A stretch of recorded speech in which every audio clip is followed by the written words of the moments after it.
Wow. Good evening, friends.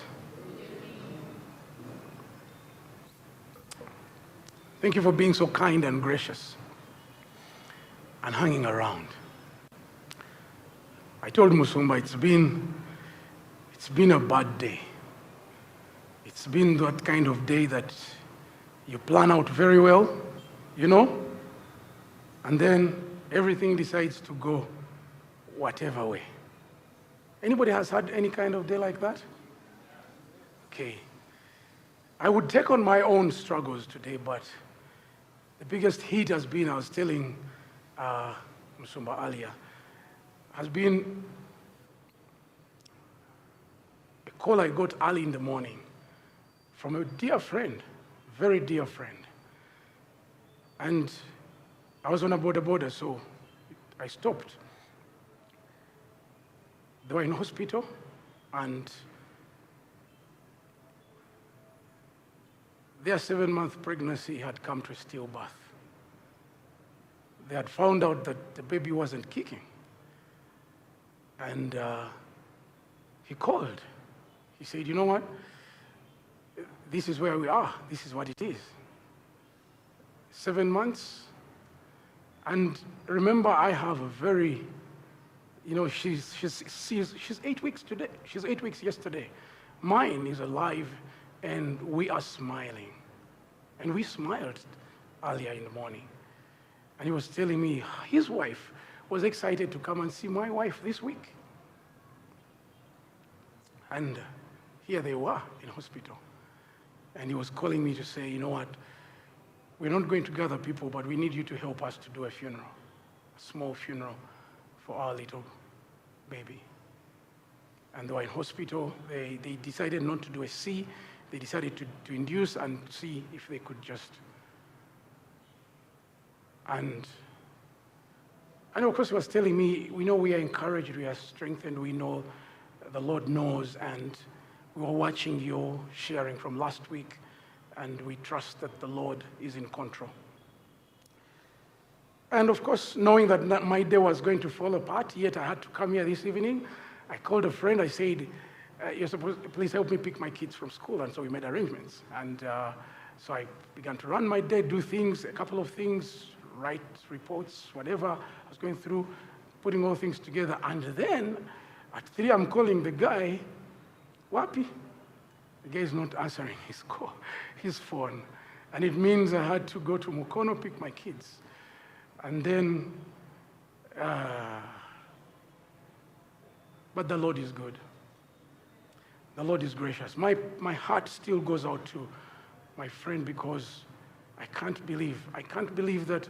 I think when I sent out the message of Angelica's birth, I told all my friends that the reason why we had done an emergency C is because my wife came home that evening and said the baby hadn't kicked the whole day. So it was really home. It hit me hard. I was like, she told me the baby hadn't kicked the whole day. I told her to go take a shower. Maybe a cold bath would shake up the baby. I mean, we tried, I said, eat something. And then we were trying to work out everything. And then I told the doctor, and he said, come in now. You understand? He said, come in now. We were scheduled for actually later in the week. And he said, come in now. And so we packed, we had our bags ready, so we got into the car, and then we went to hospital. And Angelica was born that night. And so when they told me what had happened, the baby wasn't kicking the whole day, and they didn't know, so in the end. So it was difficult processing because I know that. But then I have questions. Okay, God, how? Mine made it, theirs didn't. And I'm sure you do have questions as well as you hear that story. But as I was coming with my friend Arnold, things just got worse and worse. Like, I was on time. Believe me, I was on time, but we got an accident. There was an accident ahead of us, and then we got past that one, and then there was another one ahead of us. And I was getting impatient. Then Arnold must have had me praying and saying, God, Mukama, I said it in Luganda, Mukama katugomanyi. Mukama katugogolachi.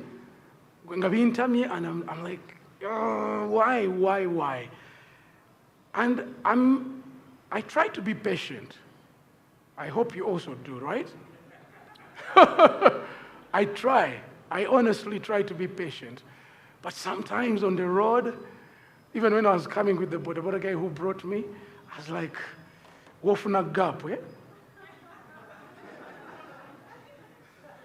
You get any space you get.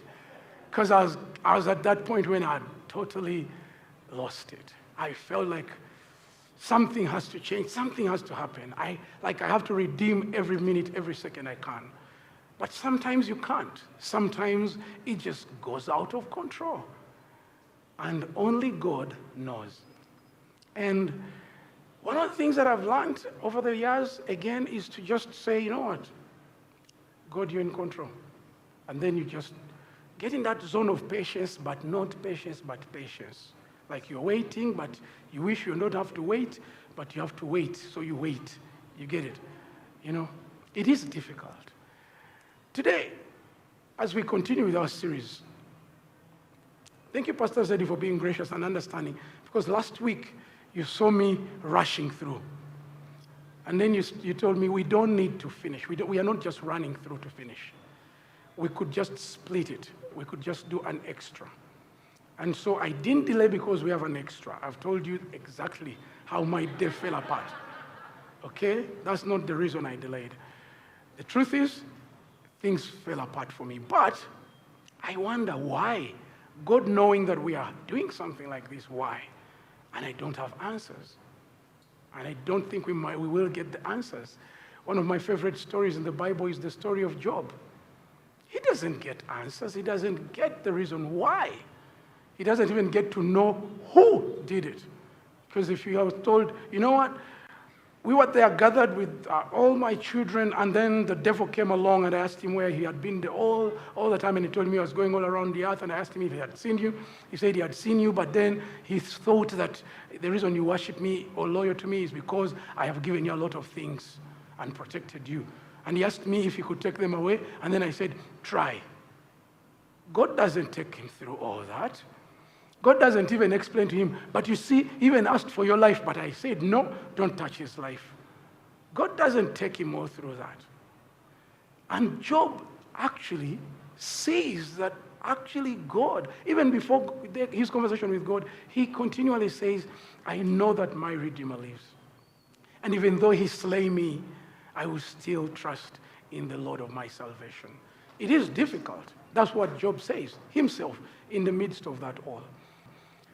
However, one of the reasons why Pastor Zeddy asked that we would split and add an extra week perhaps was because last week when I was sharing stories from everywhere, I rushed through my story. I ran through it. And you may not be able to kind of get hold of exactly why I go to the place of saying, I actually think there is privilege in suffering. Because, like Job's story, where his property, his businesses, his children, his tools and equipment, all right, everything is destroyed. When I thought, my wife's death was the heat, which it was, and then the accident came and I thought it was the heat, which it was. You know, when you've lost, your wife is meant to be your closest, not so? Right?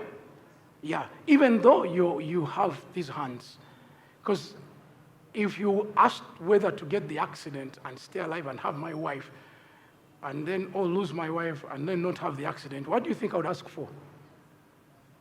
Did you get the question? Yes. So if you asked me to get the accident and not lose my wife, I would say, tugende. You know, we go. Tugezem tulabe, okay? I mean, but when all of them have happened and you think, okay, I've had it all, and more is coming. The ministry that you're serving with, okay, because actually, you notice family and then work, all of us adults here, you will know that your work, your family, your church family, your social networks, they have a meaning, they have a connection to your life, not so? So when your family is falling apart, your health is falling apart, you need your works, your work family, not so. And then for me, that very year, I used to work with an organization called Ravi Zacharias International Ministries, RZIM. That is the year it fell apart. That is the year the founder died. That is the year a scandal came out about how he lived, the mess he left. And that scandal, poof, brought a storm onto the ministry. And some of you may know, the ministry disbanded globally. We no longer exist as RZIM. Of course, first of all, by the name, the legacy, the name of Ravi Zacharias could no longer run. Those of you that have tried to even look up his materials, whether it's books or videos on YouTube, even the podcast, those things were taken down. Because for some people, such is the fall of a man. And many things happened. So the ministry closed, it disbanded. What would happen to me? So you've lost your wife, your hand is gone, and you've lost your job. Okay, well, that one has fallen apart, but you're an unordained priest in the Anglican Church, not so? So you continue with that one. Because in 2019, I had all those things. I had a wife, I had my hand, I had my job, and all was well. I told you, like, that time, everything was like that. And then as the ministry was falling apart, I was trying to work out, okay, how do I survive? Oh, I'm an ordained priest. I'm going to remain as a chaplain of Ebenezer Chapel. I'm going to be here, disciple people, raise a generation of Bible-believing Christians and blah, blah, blah. And then I'll continue participating elsewhere. And guess what?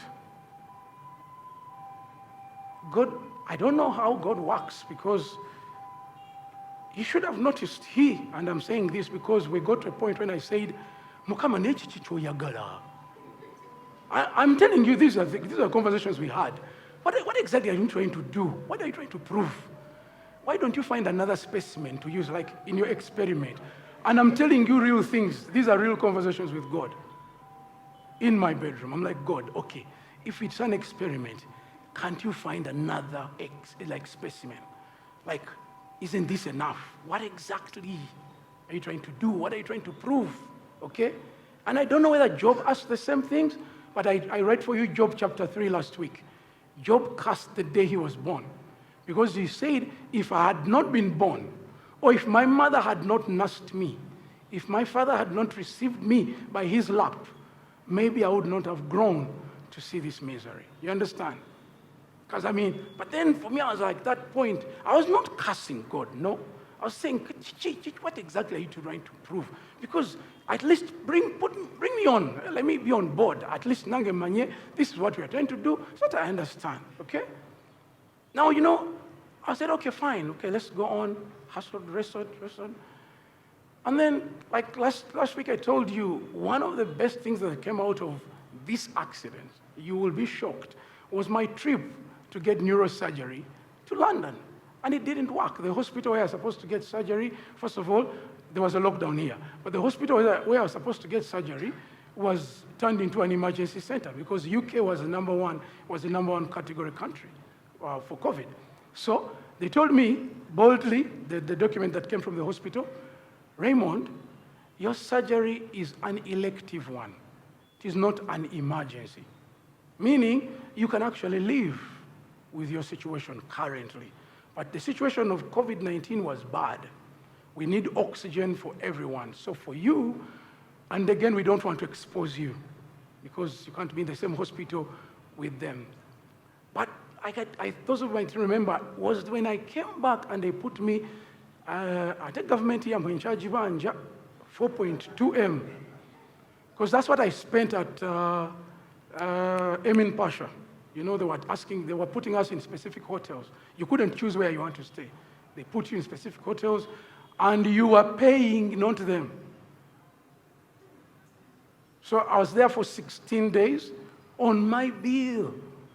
And apparently the government was supposed to, they made us fill paperwork, submit all our receipts, and then we handed them over. Till today, there has never been a phone call. I'm telling you that, no, there was a phone call, from Emufere, from that office, telling me that they could expedite the process in my benefit. That's how I'm telling you, there's no need for me to lie. But I used my Visa card to pay the bill, and it was 4.2 M. And I've never, but after the 14 days mandatory, quarantine was supposed to be 14 days, not so? So I did 14. And they had tested us, and they had not returned our results. At that time, this hand was so painful, and I needed to see a therapist. I was on 10 painkillers a day. It was so painful, and it was swelling. And I was losing my mind. Actually, I think I lost my mind, because there was a military guy by the gate, by the door, not allowing anyone to get out. And I told him, my days are done. After 14 were done, on the 15th day, I told him my days were done. If I was positive, mwali said the ambulance, ne muntwala. But because I'm not, I want to leave. He said, you can't leave. I said, if you want, you shoot. I got my suitcase. The guy said, come back. I said, I'm going. My 14 days are done. I walked out, and then somehow they mobilized themselves. They picked me from Nakasero Hospital there, and they brought me back. But the truth is, I was losing it. So on the 15th day while in that place, I asked God, what is it, Mukama? What is it? I had not seen a therapist. My hand was paining. I had complained and gotten tired. I had had a wonderful time of devotion, though, but I was disturbed. And he asked me, Nate, haven't you learned anything from this trip, as I told you last week? And somehow in that room, I remember that elderly couple, retired. And that's how I thought about, wow, what would it take for me to actually see such in old age? It meant remarriage. It meant I had to think about remarriage, which I was not thinking. And why I'm telling you this story is because my remarriage would then lead to another complication in my life. And God knows, that's the problem with God now. And we have to agree that it is his problem.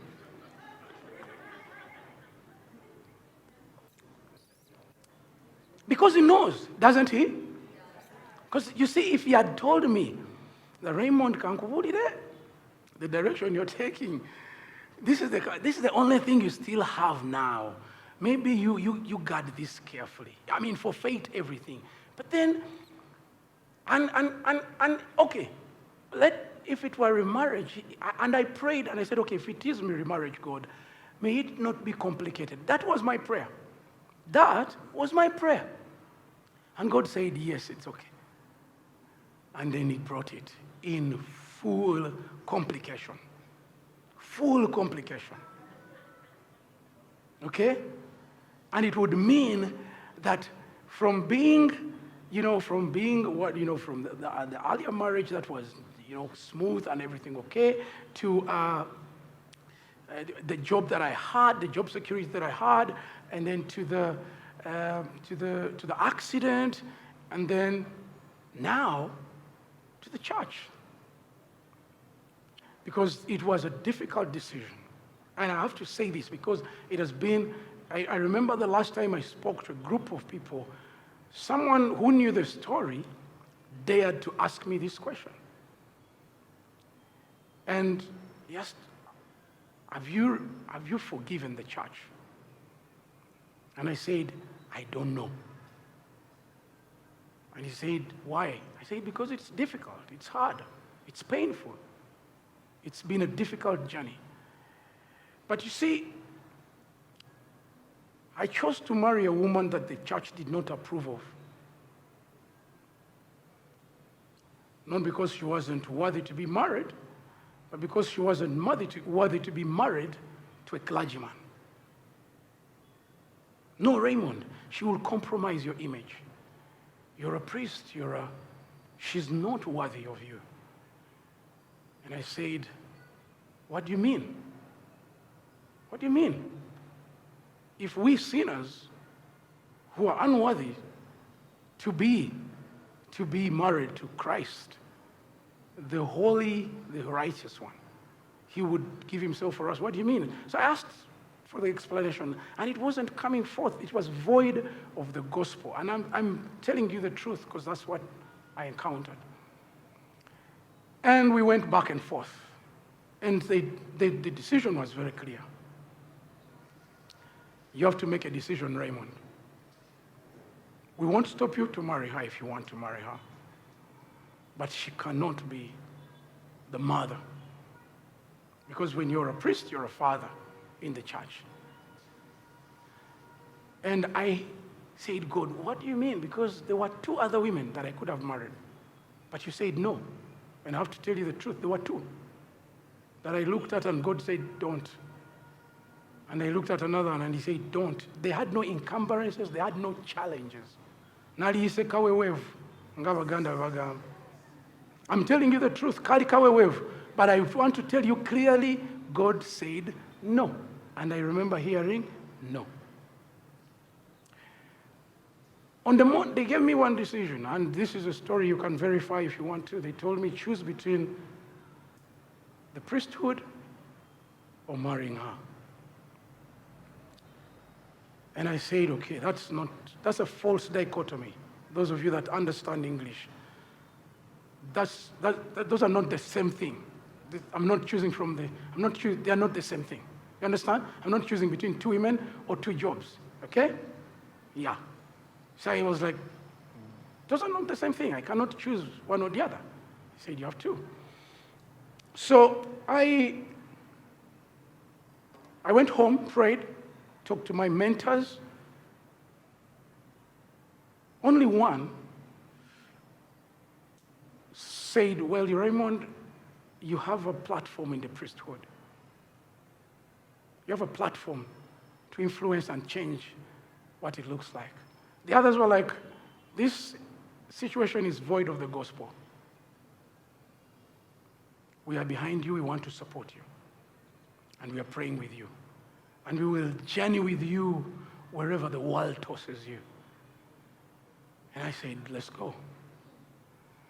So on the 19th of August, I will never forget that day. No, 16th. Wait, 19th of August, that was the first meeting. 26th of August. I woke up in the morning, ready to go for the next meeting where the decision would be made. And I was planning to put on something else. But as I entered the bathroom, and this is one interesting situation for you, those of you here, when I tell you I have conversations with God, those conversations are by the legit. And I don't know whether I'm able to derive a theology from that, but let me tell you this. So I go to the bathroom, and the voice asks me, Raymond, are you ready? And I say, ready for what? Are you ready? And I remembered a question came to me. When I was having these conversations with now my wife, and I told her the situation I was in, and she told me a statement. I am sorry for bringing my unworthiness in your life. That's what she said. And one of my mentors, when we met with him to talk through it with her, he said, that's exactly what they're telling you. She's unworthy, understand it. Do you see her as unworthy? If that's not what you see, then she's a bride. You can marry her. But if you also see her the same way, if they convince you to see her the same way, then that's how you see her. If you don't see her the same way, then that's it. So we went back and forth. And as I was entering that bathroom, God asked me, are you ready? And I'm like, to do what? To take on her unworthiness. Boldly like that. And I was like, okay. What do you mean? Because today, that's the decision you're making. You either take on her unworthiness or slap it back in her face. Right in the bathroom, I made the decision, and I was very excited, and I said, I am ready. I said, I am ready. I changed what I was going to put on. I got out a suit, got out my smart suit, prepared it, put on smartly, very excited. I called one of my good friends. When I say good friend, very good friend, when I had this accident and I didn't know how to bathe myself with one hand, he drove from his home for 2 weeks to help me bathe. So that is a brother. You understand? So I called him, and I told him, I'm ready. He said, what do you mean? I said, I'm ready, with so much excitement. I told him, I'm ready. He said, what do you mean? I told him, come, let's go. Let's meet. I'm going to tell you the story. And I told him, I'm ready. So when we went and met with this particular leader that I was supposed to discuss this with and arrive at a decision, we got to this place, and clearly he still saw her the same way. And he clearly told me the same thing. You chose this path. You're taking on her unworthiness. And I was like, what? Either I do that, take it on, or I reject it. And friends, I chose it. I chose to take on her unworthiness. But it meant that I was going to lose something. Do you understand? And I took that trade. So, boom, everything that I had at the beginning of 2021, you know what? Had boom, boom, boom, boom, boom, boom, boom. And I looked at God and said, Katitula Gawa, so what next? And guess what, guys? We are in lockdown. The world has shut down. But I am here to tell you that I have had the privilege of starting afresh, of starting at zero again, and learning to do things like I've never done anything. I've had to go back and say, Lord, I know nothing. I know nothing. Teach me again. Teach me. I thought I knew about life. I thought I knew about Christianity. And one of the major decisions one of the major factors and drivers, like I may have mentioned last week, that the church, unfortunately for me, and why I've risen up to say, church, we need to talk about suffering. Each one of you knows someone suffering. Each one of you has been through suffering. Each one of you has potentially ignored, neglected, despised someone's suffering. One of the pushing factors in that time when I was making my decisions, sadly, was the fact that throughout my widowerhood and even my accident, the church that was asking me not to marry the wife that I was choosing to marry had not been there, to be honest. And I'm not lying. I'm telling you the truth. I reflected and said, guys, where were you? Wait a minute. Where were you? How come all of a sudden? And I'm not giving you grounds to think that you have the right someday to be rebellious against your church. I'm just telling you that I have suffered on many fronts, like when I've told you the last three before I chose remarriage. The first three, you would know that a person who has lost his wife, had an accident, lost a job, needs support. Not so? Moral, spiritual, physical, all. You know that they do need it. But you're not there. And that's why I said, guys, we need to talk about suffering. We need to think about it seriously. Because even just widowhood alone, and I discovered that widowhood is not thought about in the church. It is not planned for. The widowers, even the Bible, by the way, I'll tell you, because this has been my journey. The Bible has planned for the widow and the orphan. And I'm not saying God didn't plan for the widow, for the widower. You know how the Bible tells us to take care of the widows, not so? And the orphans. And I want to believe he includes the widowers. Okay? But you see, and I want to say, when I was in that state, the church didn't know what to do for me. They didn't. It didn't. A few members, individuals, friends, were the ones that were concerned about my life. And I want to tell you, friends, that the reason why I accepted that, okay, if it is to start afresh, let me start afresh. Because everything that happened to me, none of them would leave me the same.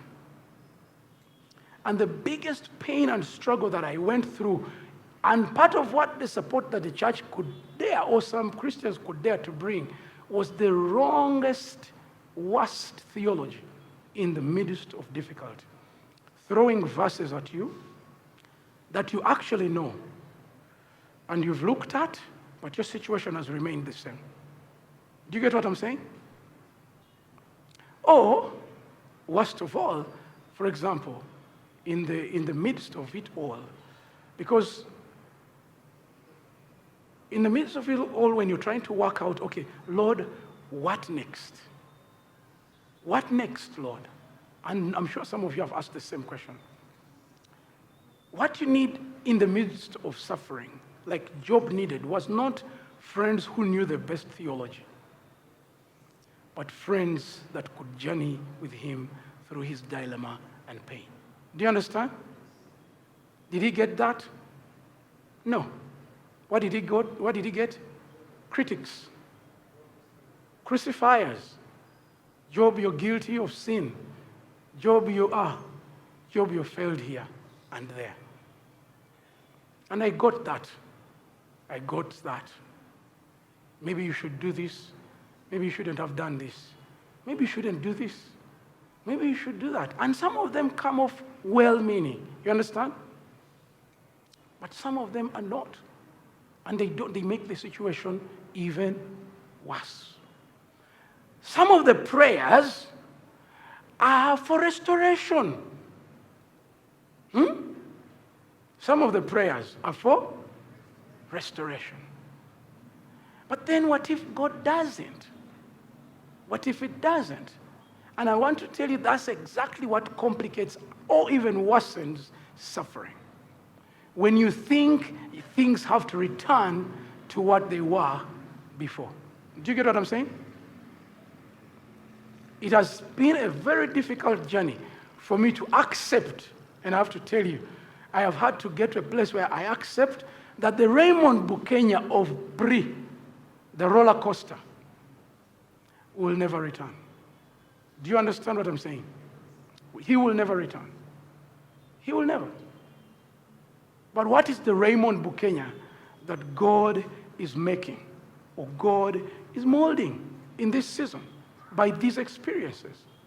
Who is that Raymond Bukenya? That is the journey I have had to go on with God. And I know that when I presented statistics last time, I told you that when I ask people about where is God in all this difficulty, and I included one of the answers, possible answers, he is watching indifferently, doing nothing.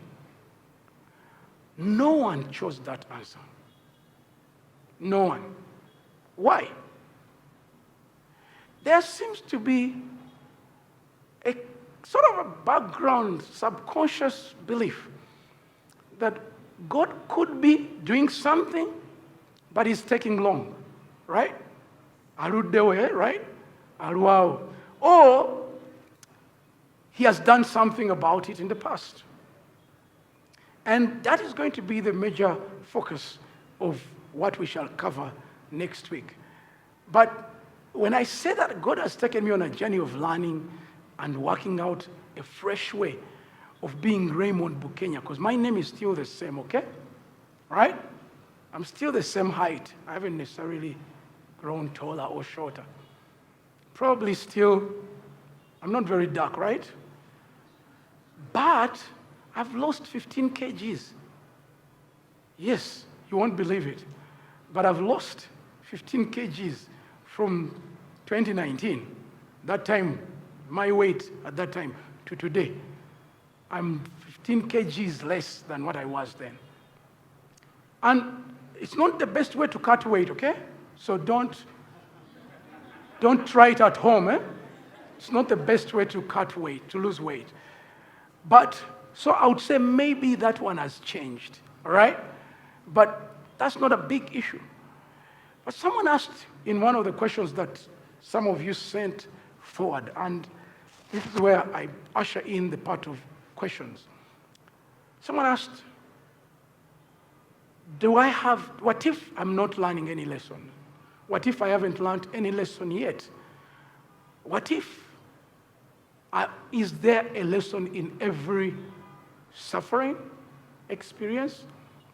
And friends, I want to say yes and no.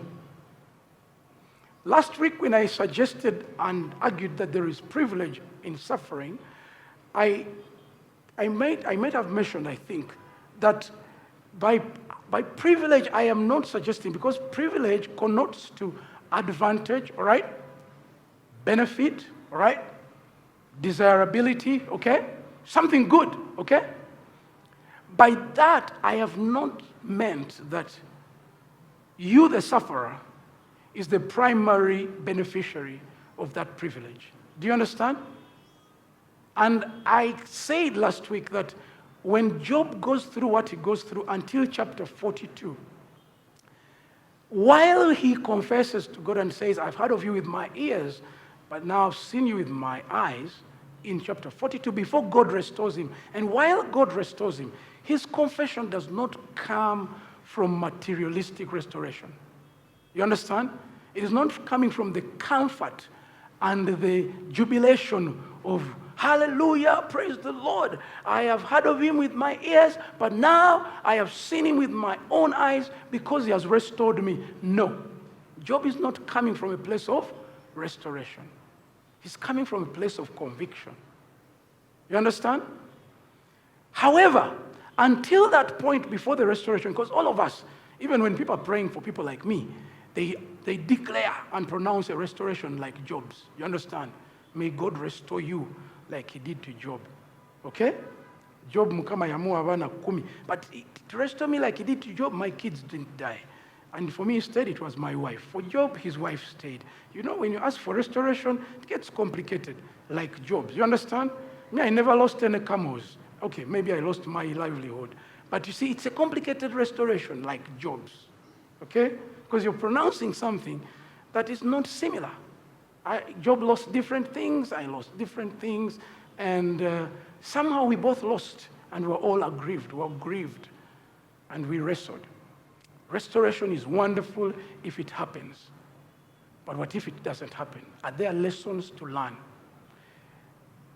Until before the restoration of Job, are there lessons we learn from Job's story? Is there any lesson we can learn from Job's story? So many that we can learn from Job's story. Before God restores my hand, are there lessons you can learn from my story? So many. Remember, even if I don't learn a particular lesson, you might learn it from my experience. Do you get what I'm saying? It's not always the sufferer that is the primary beneficiary of that privilege or lesson that God might teach or will teach from your experience.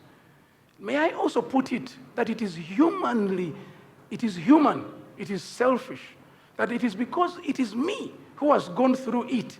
It should be me to benefit or to learn those lessons or to be the one who gets the privileges. Not really. No. It shouldn't be you. Okay? Because what you do not know is what God is trying to do. There are people whose faith, for example, the friends that called me this morning, they could have called anybody else. Do you understand? But they thought about, who do we call in this time? And they quickly thought, let's call Raymond. He's familiar with pain. He's familiar with sorrow. Maybe not like ours, but he's familiar. All right? And in this case, friends, the lesson you're supposed to learn, or you will learn, it is there. I will say it is there. When I say no, what I mean by no is that even if you do not learn it, but if you remain in the Lord, someone can learn it. Do you understand? Someone else can learn it. But because you remain in the Lord, it is inevitable. It is inevitable that you will learn something. You will pick up something. And one of the most important lessons for me, is that God is present with me everywhere. You understand? In the midst of that all. I have stopped thinking that I invite God in my situation. Do you understand? Some of us invite him. You know how you invite him. You understand? I have come to that place where I know he is there. There is no way I invite him. What I need to do is to be aware of him, to continually learn to be aware of him. And that is that one. If there is no other lesson that you pick from your experience, that one is there by default. Do you understand what I'm saying? Please, you don't need to get a PhD out of it. No. You can learn that God is not distant. No, the Bible is very clear. He is very close to the brokenhearted. You understand? And by that, he's meaning that when you are broken, not just ngomenyese omubiri naye nga n'omutima gukoze gutya nga your heart is broken. In the midst of your experience, at what does your heart break as well? You understand? Does your heart break along the journey? And I want to say, mine got broken many times. It is still a work in progress. I don't want to lie to you that it has been fully broken, because some of you here present or who will watch online might say, your heart is broken, Raymond, when the other day you were, You understand? True. So, just to respond to that question, true, you can learn a lesson personally, and the lessons are diverse. There will be, for example, for patience, I've had to learn patience. I've had to come down and accept that I am not in control of anything in this world. Do you understand what I'm saying? Yes. I don't know if I mentioned last week that when Brenda was in hospital at Case, and we found out that a liver transplant could save her life, we mobilized money to get an air ambulance to airlift her from here to India. Do you understand what that means? Yes. We looked around and only AMREF and UPDF had air ambulances at the time. The next one was at Aga Khan in Nairobi, but that couldn't take long to come. Do you get what I'm saying? And they ranged between $40,000 to $80,000. And we were getting that money, if that's what it cost. We had that in our control. Do you get what I'm saying? But there are things we don't have in our control. Okay? And the pandemic added more, because the pandemic also said, hey, you don't have everything in your control. So there are lessons you can learn. Don't try to look for the big lessons. Okay? Because some of us want to say, I learned a huge lesson. Okay? Like for people like me, when we are thinking about miracles in life, I am a miracle. I think of miracles around me every single day.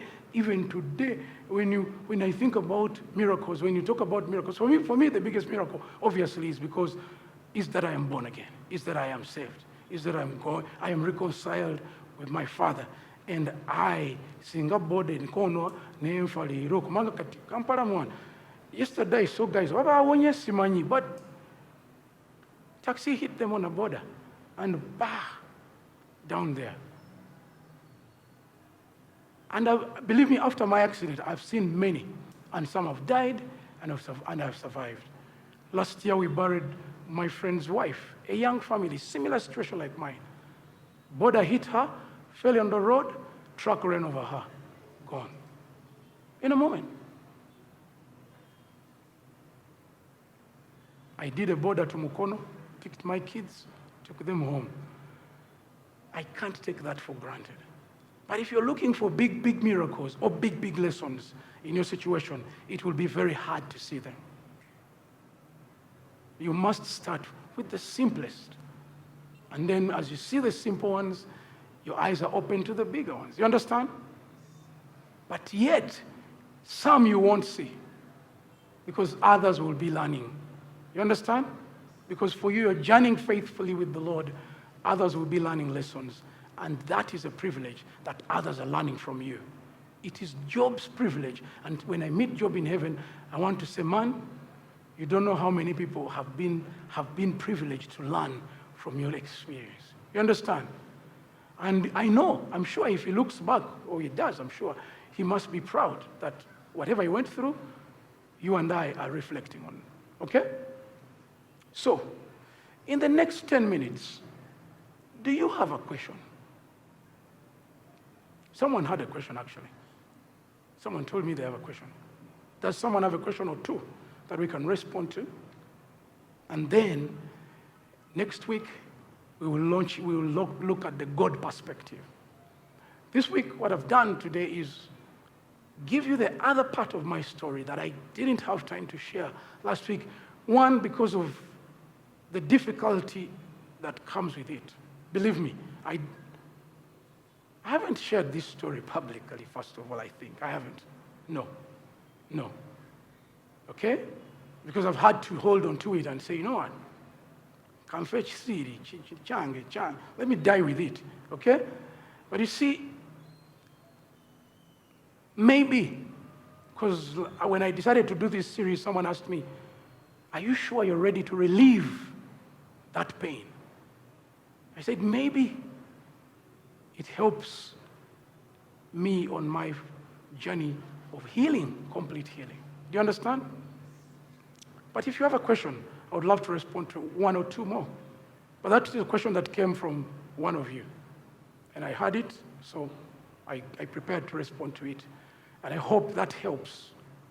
There are many lessons, some are big, some are small. Pay attention to the small ones. You'll definitely pick the big ones. But the most important one is that God is definitely with you. As long as you're still alive, and even if you die, let me assure you. Okay? All right? As long as you're still alive, he's with you. And even if you die, he's with you. All right? All right? Yay. Any question? Yes, there is one. Let me...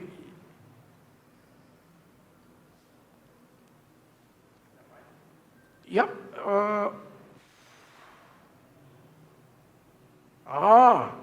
Okay. That's a good one. All right, can I take another one? Is there another one? Feel free to ask it from wherever you are. Yeah? Can you stand so that you project? Thank you very much. Thank you very much. Is it a punishment from God? Is suffering a punishment from God? What did we see previously?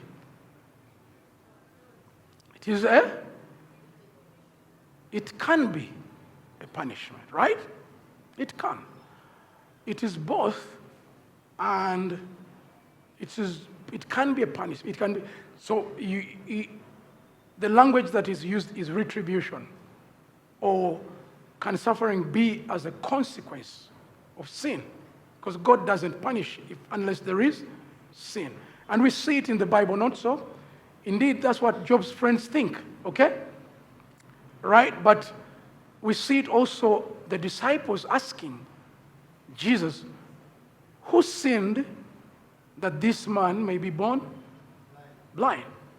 It seemed like it was a Jewish belief that such would come as a punishment, as a result of punishment for sin.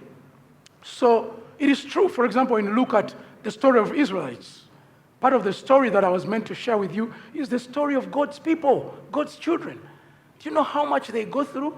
Do you know how much suffering the Israelites go through? When people talk about genocides in the Bible and they look at the other nations that God punishes, they hardly pay attention to how much the Israelites suffer at God's hand. Okay? But God punishes the Israelites. For example, and he keeps telling them, if you do not return, if you do not repent, he says, famine, pestilence, okay, which is disease, okay? Famine, disease, captivity, or exile, right? Those things would happen to them, didn't they? They did happen to them. And they would happen Like, for example, when they refused to give the land a Sabbath. Do you know how many years they spent in exile? Do you know? 70. 70 years in exile. You think, what was that? That was a punishment, not so? And God declared it, that it would happen to them. So, yes, sometimes suffering can be. Remember when we said it categorically, there is suffering which is self-inflicted, consequential. You understand? Self-inflicted, because of what you've done or what you have not done as you expect to do. But even as I answer this question, you know very well that there are things, there are decisions we have made.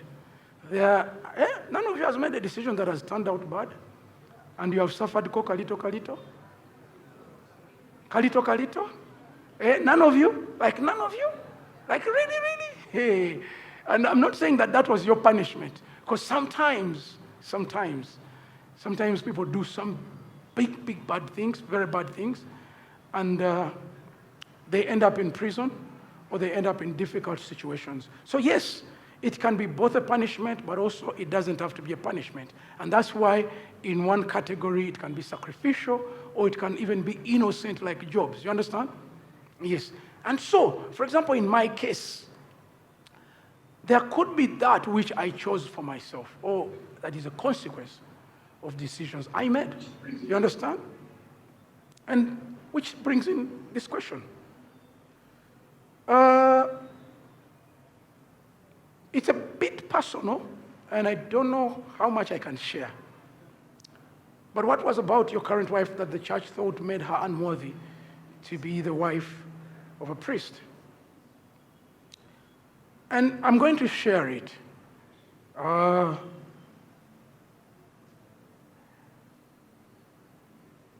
Because our story is different now. You understand? And this is what I said when I was making the decision. I said, from now on, she will be Mrs. Bukenya. And you cannot see her the same way you saw her before. You understand?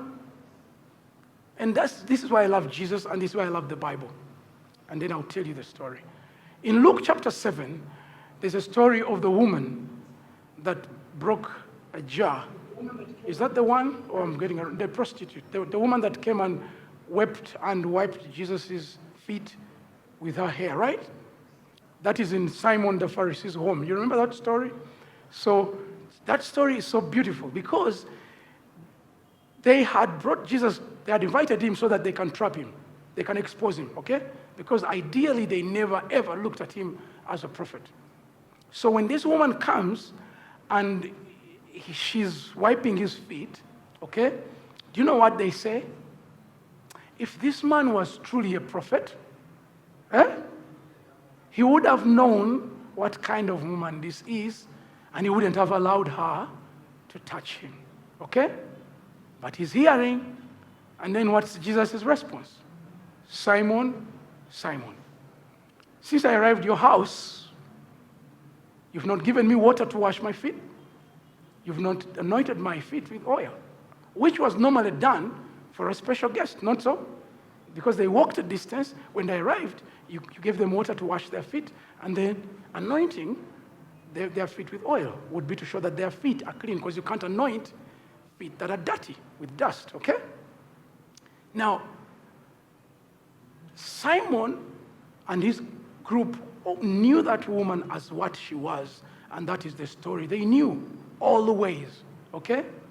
But Jesus turns to them and says, look at this woman. What she has done will be proclaimed, okay? Will be talked about wherever the good news is preached. And he told her to change his countenance towards her, because her identity would never remain as the woman they knew her, but the woman that wiped Jesus' feet. Do you understand? That's who you know her as. The other things they bring them from the past, don't they? I'll tell you one more. John chapter 4. The woman at the well. Okay? What was the woman at the well's experience? Jesus arrives at that well with his disciples, okay? It is a well in a Samaritan city called Sychar. The Samaritans are Jews that intermarried with the non-Jews. And because they had been told not to intermarry, they were alienated from fellow Jews, okay? And the Jews hated them. They referred to them as dogs and everything they could. That's how much I know about them.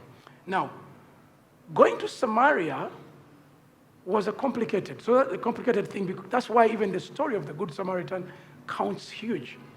But why I tell you this story is that Jesus stops at that well, and these guys go to bring food from the city, and at the same time, a woman comes to fetch water at an awkward time of the day. So we get to know that obviously later on we discover why she can't come at the other time when everybody comes is because of her social status, okay? But the conversation between Jesus and that woman leads to unearthing or bringing to fore her story, her filth. Yet, the very city where she could not move publicly, because she would come in the middle of the day when no one is there, get water, take it, no one has seen her. Otherwise, if they see her, they're going to mock her because they know her story, right? She was another unworthy woman. And of course, Jesus says, give me water. She says, you a Jew asking me for water? You know, I'm a Samaritan. Okay, then it goes to, okay, if you knew who was asking you for water, you would ask me for water, because if I give you water, the water you take, you will thirst again. But if I give you the water that I give, you will never thirst again. You don't have anything to draw water, how will you give me water? Blah, blah, blah, okay? They go, they talk about worship. They talk about we worship in, you guys worship in the temple, we worship in the mountains. And then Jesus says, no. Actually, God is spirit. And the time has come that those who worship him in spirit and truth. Wait, what a very intimate conversation, spiritually intimate conversation about God that Jesus is having with a very unworthy woman. And I tell you this story because this woman later goes after. He tells her, okay, give me, she says, okay, give it to me. He says, no, first go and bring your husband. No, I don't have a husband. I know you don't. You've had 5, the one you have is not yours. What? So she goes and tells the city, come and see the man who knew everything about me.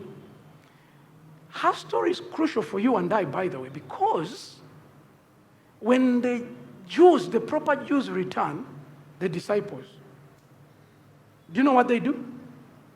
They come with food and walk like this. They pass, they can't come near Jesus. One, he's with a woman and a Samaritan one. You get it? They can't come near him. They ask to give him food. They wonder why he doesn't want to eat. But any other person would have judged that woman and rejected her and not socialized with her.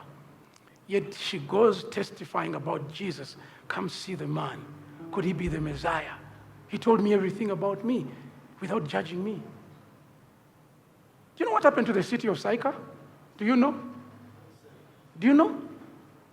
They said, where is he? Bring him. He came.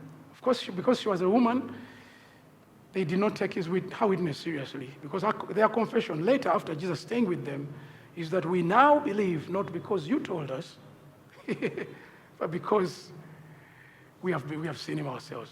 But they had believed anyway. They had believed. That's why they let him in. That city would never see that woman again the same way. Do you understand what I'm saying? They would never. My wife had a difficult past.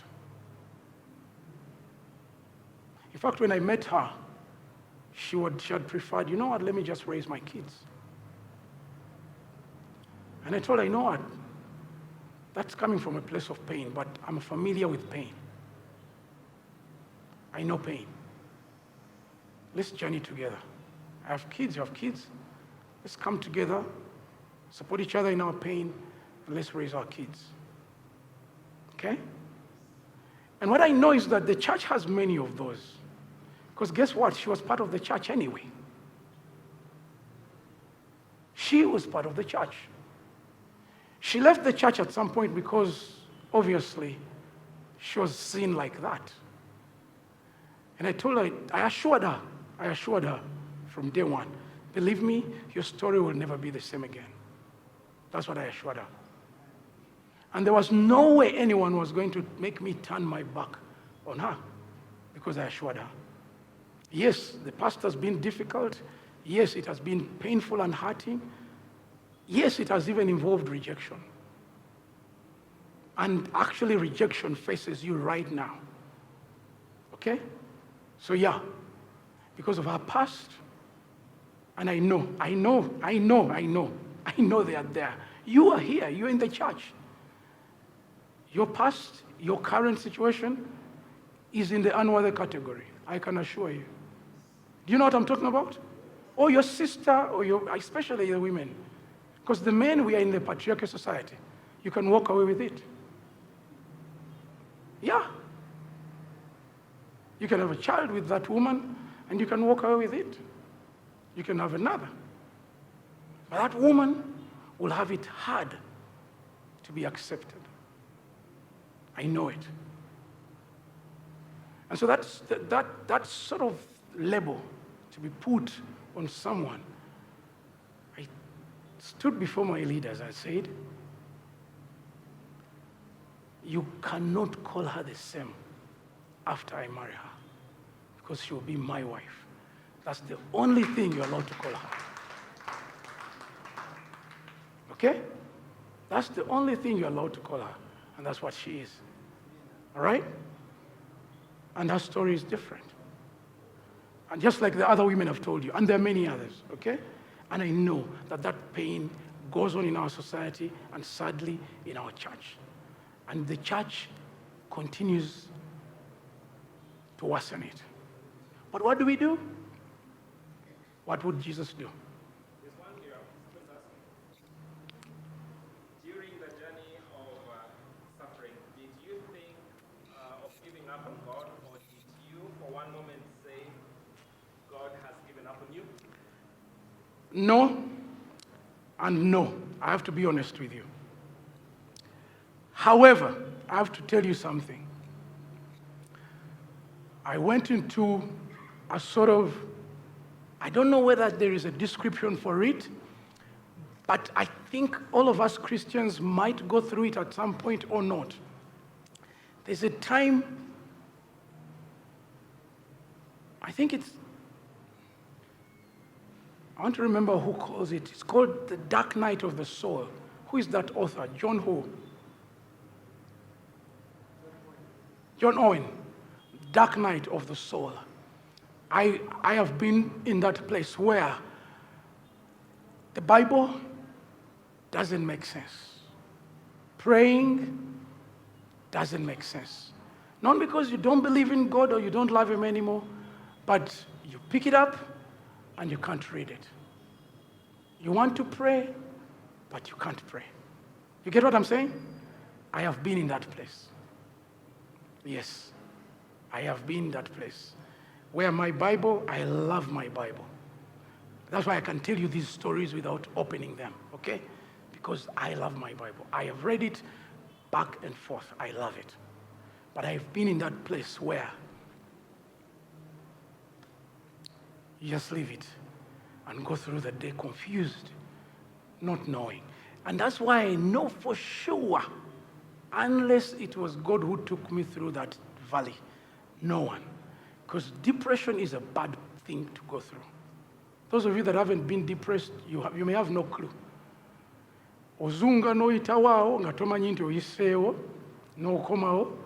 You come, you pass, you go, you come, you don't know what's going on. You don't know what time it is. You don't know what day it is. You don't know what date it is. You don't know what's going on.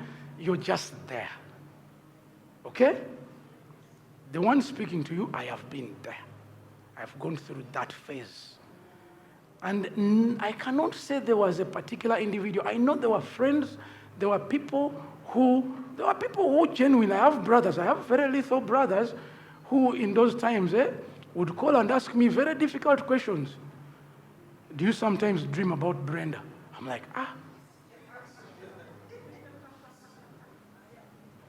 Genuine question. And I'm like, I have never actually thought about that, but is it possible? But then I would open up and say, sometimes I enter this bedroom and I'm scared. What if she shows up? Yet I know she's absent. I'm telling you the truth. Okay, let me tell you some of most stupid things that you could imagine. Because if you're married to your wife, she has a phone, not so. When she dies, she leaves you with your phone, not so. And I had it. I sent messages from her phone to my phone during those bad times. I thought I was the only one until I recently met with a fellow clergyman, not clergyman, with a fellow priest who had lost her mother like a year ago, who had sent a message from her mother's phone to her phone. And I was like, this is real. Like, I know it has happened to me. I'm telling you, I have gone through it, so I'm not scared to talk about it. It can be embarrassing, but I've passed through it. You understand? It's a terrible place to be. So I will be honest with you, I have questioned him, I've told you, I have asked him, what are you trying to do? Angrily, but I have not been at that place where I'm like, God, do you know what? Sort yourself, I'll sort myself. No, because he's the only one who has held me through. And that's why I've said, for me, my experience is a privilege. All right? I count it a privilege because, again, I would have died. Not even damn food in a city. Do I deserve to be alive now? No. Anyway, so yes. No, I didn't. No, I did not reject God, and you can add me onto Job's list. I did not curse him, but I had very bad questions for him. Okay? And he had tough ones for me as well. All right. I think for a person like me, part of what made it even difficult was the kids, because they had very difficult questions. And some of you may be familiar. And along the journey in my reflections, the girl particularly asked why? Why our mother? Why is she the one that got cancer? Why is she the one that died? Why is she the one that... Why? She asked why and why and why.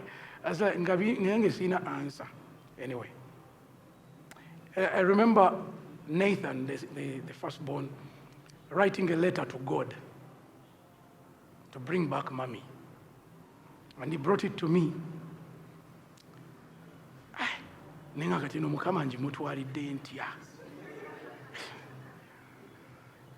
Anyway. And at some point, and my journey has been an interesting one. At some point they told me, because I was becoming a super dad and I was really enjoying the journey, they told me boldly, Daddy, you're a good dad, but you cannot be a good mommy. That's what my kids told me. Of course, the little one was months, because Brenda died when she was 4 months. But Janice and Nathan told me clearly, you're a good daddy, but you cannot be a good mommy. Boom, it sinks in you. You understand? It hits you and you're like, Kati, what can I do after knowing that my suffering actually comes from the wrong decision I have made and I am in the state of regret and yet I cannot reverse the decision? Should I just keep suffering? No, don't keep suffering. I think because some of us, what worsens the situation is denial, okay? If you keep denying, because it's better if you have committed sin, if you've done something wrong, it's better you accept, okay? And repent. And God in his grace, because the guarantee you have is going to forgive you, okay? So if you've made the wrong decision, I'm happy to say this because I'm not going to reveal any names. In my days of youth ministry and counseling, I was counseling, and then this young lady in the worship team came and said,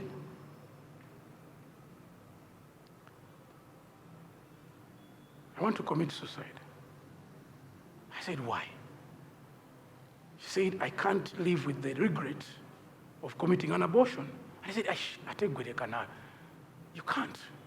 So, having committed suicide, having committed an abortion, she wants to commit suicide because she can't live with the regret of the abortion. So she takes me through the story. And I say, look here. Do you think God can forgive the fornication before the pregnancy? Do you think God can forgive the abortion? The answers are yes, but with the abortion she struggled. They say, so why do you want to kill yourself? The regret is genuine, but killing yourself does not take away the prior wrong decisions. Do you understand? So, we all fall short of God's glory. That's a biblical fact, right? So, yes, we do. The people that brought the woman caught in adultery, brought her before Jesus, said, oh no, the law says we stone. What do you say? Said, let him who has no sin cast the first stone. From the greatest to the least, walked away. Okay? They were all sinners, right? Jesus, who should have condemned because he's holy, said, neither do I condemn you. Anybody condemns you? No, neither do I. Go sin no more. When we make bad decisions that come with consequences that might bring suffering to our lives, it's bad because then the pain keeps haunting you because you caused it on yourself. You understand? It's easy to blame somebody else. That person caused me this. It's more difficult when it is you to blame. You understand? And we've been there. So that's very hard. Now, do you think God can forgive you for that wrong decision? If the answer is yes, would you please explain to me why you won't forgive yourself? And I'm sorry I'm being a bit harsh here. You understand? But if you think God can forgive you and you believe God can forgive you, I want to ask you, because I want to help you. If God can forgive you, why don't you be gracious to yourself? And this is the thing I want to say to you. Please forgive yourself. Okay? It is painful. It is much harder to forgive other people, not so? Please forgive yourself. A therapist from Butabika once told us that there are two categories of people that he's very sure. One, that their mental health would be much better if they did two things. If they forgave people who wronged them, or if they forgave themselves. And he knew that some of the people they have in Butabika, their mental health is that bad because they have vehemently refused to forgive, and they have gone on a mental downward journey because of that. But also, there are those that have failed to forgive themselves. And he said, there's a category that he said, if they also knew that they were forgiven for what they did wrong, life would be different for them. And he said, because they counsel them, they listen to their stories, and they know that the only challenge for this person is to grasp forgiveness or to see it real. That God has forgiven me, the person I wronged has forgiven me. All right? So, a major step to not keep suffering, because I don't want you to keep. The worst place to remain suffering is when you're not sure if God has forgiven you, or when you've not forgiven yourself, or when you're not sure someone has forgiven you, in case you wronged someone. Forgive yourself. Ask for forgiveness from people you've wronged if you've wronged a person. Okay? Ask for forgiveness. At least take the initiative. Ask for forgiveness. Seek forgiveness. You have guarantee God will forgive you. And I want to say, be generous to yourself and gracious to yourself. Forgive yourself. If there's anybody else involved, a third party, pray that they also can forgive you. That can start the journey of healing. All right? There's no other medicine I think can bring you healing. All right? But all of us do wrong. And you could look at Judas and Peter. One denied Jesus, another betrayed him. The one who didn't forgive himself, or who didn't seek forgiveness, even though it was prophesied, what did he do to himself? He committed suicide. The one who hung around battling with his guilt found forgiveness and reinstatement. Not so? We want to close. We have next week, okay? Let me just see. Musumba,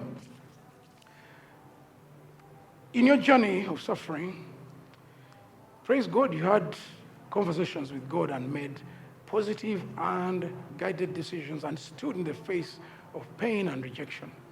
How would you advise and encourage a brother who has chosen to take the wrong decisions and actions because of suffering? That's very true.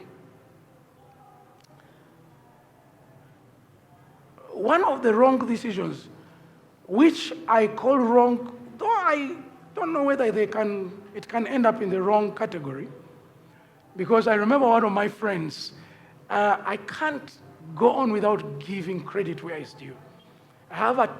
We have a triplet, and the people who are with me, or came with me, or see me on a daily, they know a guy called Terry and Robert. Those guys are in my life, and then there is another guy called Winston Mashua. They are in my life like on a daily basis. You understand?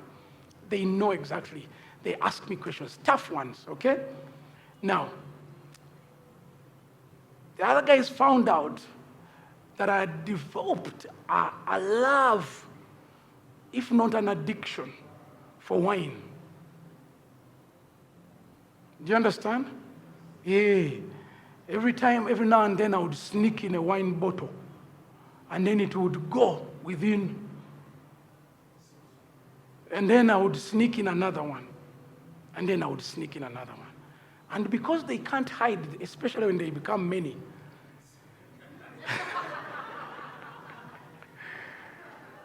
they found out. And they were saying, we are not surprised, because many people, they will find solace in something. You understand? It can be alcohol, it can be an addiction. You understand? It can be anything. And so, definitely, in the midst of the chaos, you will want something. It's human nature to grab onto something. You understand? I told a story of when a friend, in the 2019, when my wife had died, the organization that I worked with gave me a holiday to go away with my children to the UK for 1 month. And one of the leaders gave me his home. His home had a swimming pool. He was away. The swimming pool is covered with a tarpaulin. I rolled it away. We jumped in, we swam, we enjoyed. And then I went to the deep end. Remember, I'm with my kids and my sister. And I'm the kafuru. And then I struggled from the deep end. And God is naughty. God is so naughty that of all things in that swimming pool, because when you're struggling, you want anything you can hold on to. You understand? Those of you that have not been in that place, mukama kusasire. But I have been there twice. One time I held onto one guy's foot and he kicked me away. He doesn't want to go down with me. But somehow I came out. This time there was no one, but there was one small string. A string that ties that tarpaulin on the other end had been left hanging, and it went into the pool. So as I was trying to get onto the side and hold onto something, I grabbed that string. And because in water you're not heavy, by the, let me tell you the truth, you're very light. That string got me out. In the chaos of suffering and pain, anything you can hold on to can seem like a life. What is it called? A lifeline. You understand? Like a life. So some people hold on to the wrong things. Okay? The enemy also sees, and he will chip in one wrong thing or the other. Anger, hatred, blame, whatever. Addictions will come in. All right? Like I told you, that young lady, if she didn't speak out, we don't know. Because there are others that have committed suicide. Because she told me the guy was in the worship team. And he had said, and I said, I'm not, there's no way. No. Me? The guy had refused. And yet she was a student. There's no way the parents were going to continue paying tuition. The only decision she was going to make was that. But then the pain, the guilt, everything was leading to another thing. Wrong decisions are likely to lead to more wrong decisions. just like a lie always requires another lie to cover it. There's no lie too good enough to cover itself. Did you know? Sometimes when you tell one lie, you realize, agenda jizula. Often you get another one. Before you know, you have 10, 20 lies trying to cover up one small lie you shouldn't have told. So yes, my brother, my sister, if you find yourself taking the wrong direction, one thing I trust the Spirit of God to do, if you're a believer, is to continually tell you this is wrong. I can assure you, you still will hear that voice. Please, I'm begging you. Because I had to make a bold decision and say, you know what?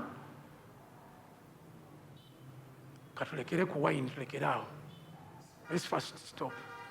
I told my brothers, pray for me, because you know what? It helps me to just sleep.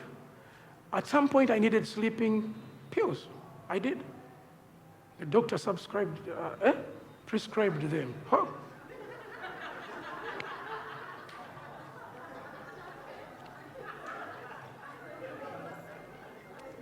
The doctor prescribed them because I would be up 2, 3. I can't sleep. Okay? And so the doctor said, you know what? Take a sleeping pill. It will help you sleep, and of course when you take it, you wake up in the morning, nothing has gone away, right? But at least you got some sleep, right? Yeah. So friends, I can't say there is a one glove fits all. Do your best as a Christian to run to the Word. Because that's the only way you're going to keep pure, okay? How can a young man keep himself pure, his way pure? Getting the word of the Lord into his heart. That's the only way. And if you fall, if you make any mistake, if you make any wrong decision, some people just break relationships and say they create enmities. They just, get angry.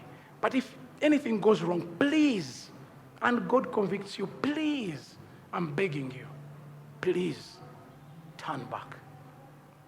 Please heed his voice. All right? Please. Okay? And because you don't need one huge step back to the right place. Do you get what I'm saying? You need one right step in the right direction. Does that make sense? If you made one bad decision and it has led to very, very serious, very dire consequences, just make one right decision in the right direction. It's called progress. Okay? Don't say, I'll make one big decision after 2 years. No. The many bad decisions that you have made along the way can sink you badly. Okay? Guys, this is the last one. Tuve wano. Musumba wa professor inza biri kitundu era ziri biri kitundu. How can anyone proclaim suffering?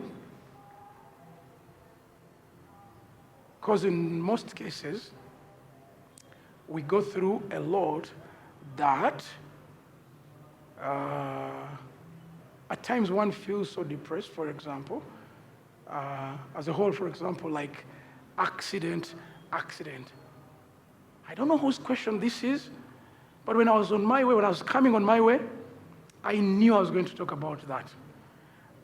And when you ask this question, let me tell you what I was thinking. You see, when we report about accidents, what do you hear in accidents when they report about accidents? Can you tell me what you hear? What do the statistics say?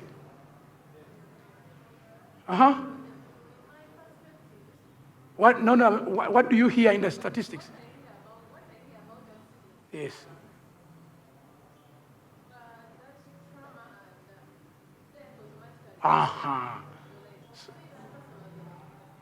So the death. So normally when we are reporting about accidents, we report fatalities, right?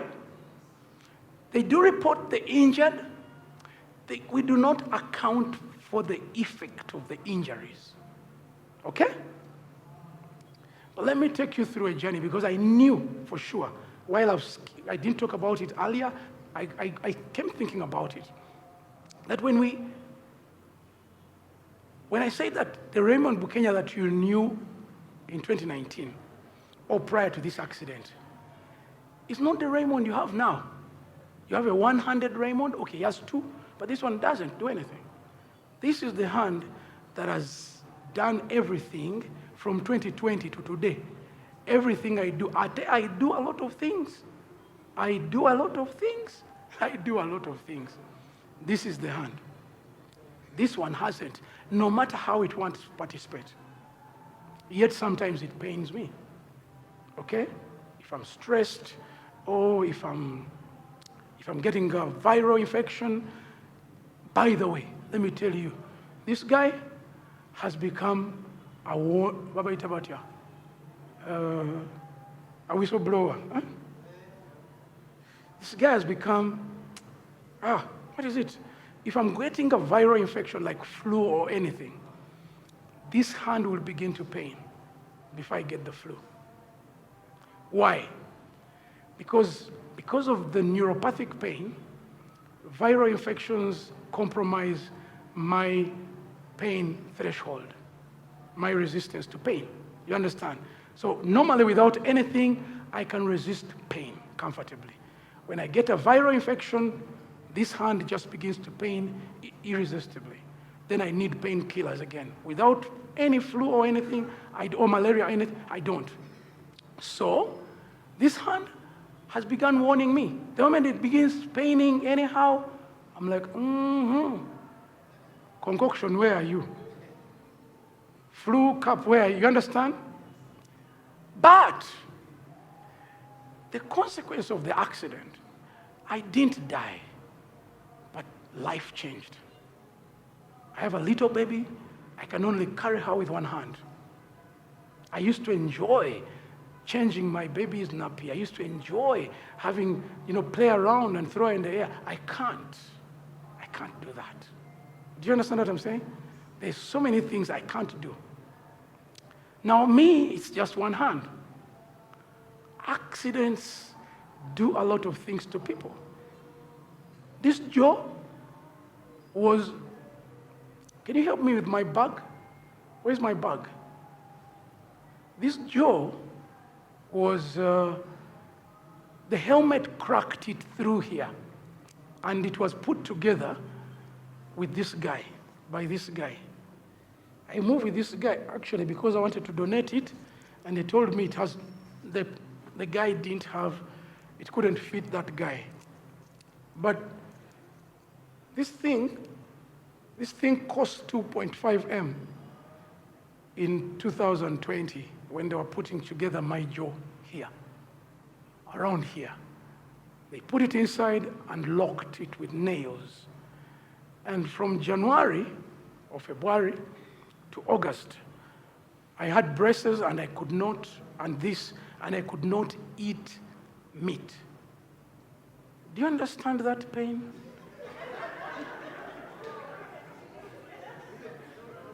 No, you can't. I know you can't. You can't. It's only if you know, if you are in my shoes. But the truth is that until August, and even in August, because I had my final surgery in August that year when they removed this. So they had to take me under and cut and remove this because now my jaw was strong. And then I had to heal and then begin to start chewing smaller things. But guess what? Thank God for blenders. Thank God for blenders. I blended pork, I blended meat, and I still ate meat. Thank God for blenders. Amen? Yeah. But for other people, friends, accidents maim completely. You understand? Hands are gone, feet are gone. Okay? Honestly, my friend's wife who died last year, when they rushed her to Msambia after the truck had run over her, here, only this part was alive. The lower part had been... If she had survived, that's what he was taking home. But of course, even if she's in that state, That's the wife you have. You get what I'm saying? But that's not the only one. There are people today you'll see for whom accidents have totally destroyed the possibility of them living meaningful lives as we would think of them. But friends, suffering, or especially accidents that, as you ask in this case, their effects will take away the possibility of living life as we would have wanted it or expected it. But the fact that God still allows us to live with the effects of those accidents, because when they mention fatalities, the taxi had an accident, 4 died, the rest had very bad injuries or had injuries, and now they're in hospital. They come out, they can't work ever again. They can't feed their families again. You understand? The effect is not only on that person, it is on an entire family. And maybe not just the nuclear, but also extended. They could have been the one that was sustaining a huge family. That changes everything for many people. So accidents affect me. When I get on a boda, believe me, I don't know which boda guy I haven't talked to about careful riding and a helmet, because I'm thinking, if you don't have a helmet, how will you survive? Me, I have survived. I can tell you, I talk to them and say, be careful, all right? So, friends, that question is very important and it's very dear to my heart. Accident survivors, and their lives will never be the same again. Their families will never be the same again. What does that mean for you, for me? You don't know the pain I have been through. I have prayed, I have fasted for the sake of this hand. And then I've realized I have to eat in order for it to keep going. You understand? And then I've got at that point when I've said, okay, good. I am very sure you're able to do something. And he's like, now we are in agreement. Then I said, okay, I hand it to you. Whatever you do with it, do. Okay? And then there is hope, and then you're wondering. I went to therapy. People have asked me if I still go for therapy.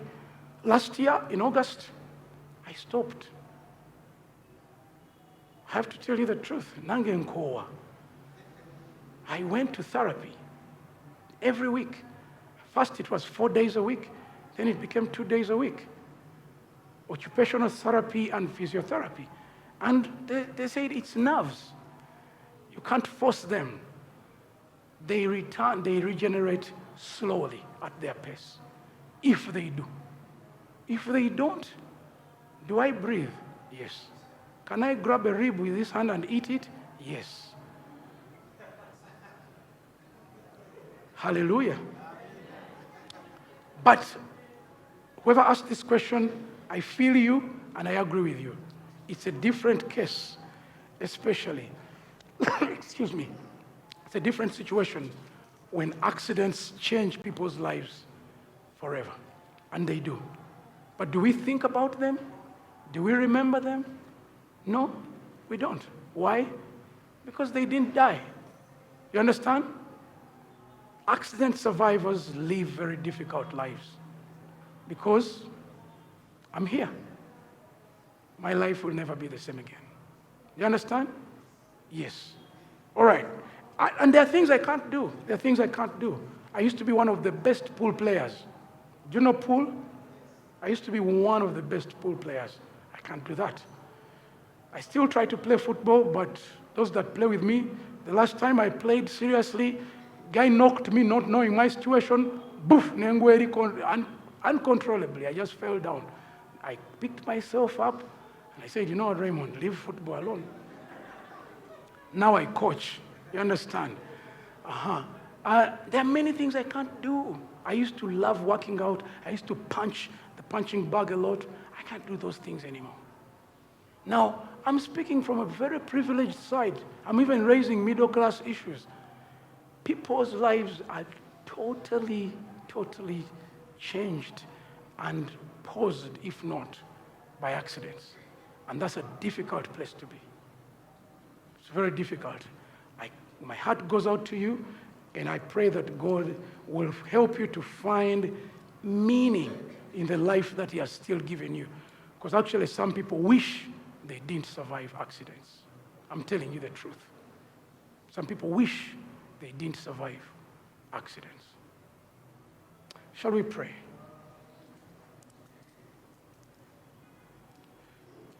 I don't think I'm able to answer all the questions that you have about suffering. And I'm not sure that you'll go home saying, now I'm going to, whatever suffering comes, I can handle it. But Paul says, when I am weak, He is strong. In fact, Paul says he pleaded with God to take away a particular thorn. But God told him His grace was sufficient. His grace is sufficient. And I want to believe that that's the truth. His grace is sufficient. And He will show it in many ways. He will give it in many amazing, unexpected ways. Through people, through situations, He will amaze you. And everything He will do, it's Him. Hold on to Him. Be like the psalmist in Psalm 23. He is my shepherd. I shall not want. He makes me lie down in green pastures. He leads me beside still waters. He leads me in paths of righteousness for His name's sake.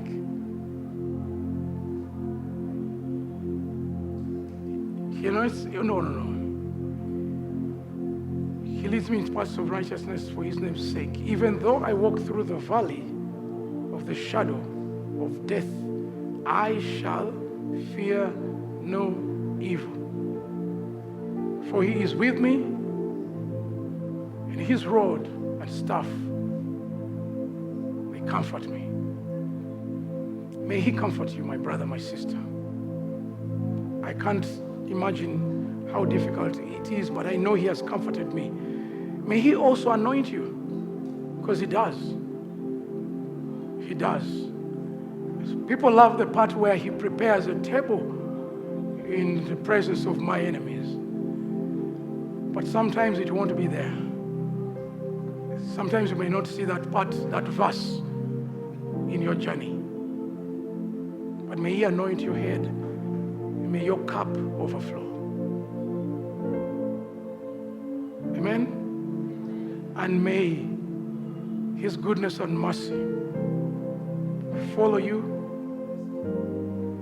on every path, every day, for the rest of your life, now and forevermore. Amen. God bless you.